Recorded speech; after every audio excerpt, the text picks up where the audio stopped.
大家好，我係玲姐，今日必須同大家分享一下我哋呢個澳門粉絲喺灣仔1號嘅新屋，經過一段時間嘅努力，全案完美交付。從空曠精裝房攞到手，每一個環節都經過我哋精準嘅規劃，一點一滴嘅付出都係值得嘅。裝修根本唔係拼咩風格同造型，而係動靜分區同功能規劃好，呢個先係最主要嘅，先係住得舒服嘅關鍵。唔需要做過多複雜嘅裝飾變訂，喺佈置上唔需要多餘嘅裝飾，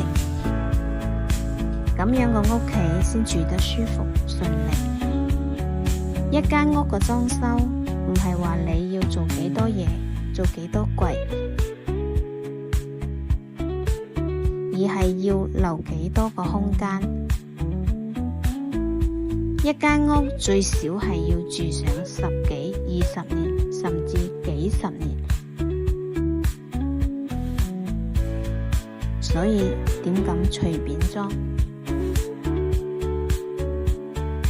如果你都有裝修嘅打算，覺得我個分享有用，大家可以喺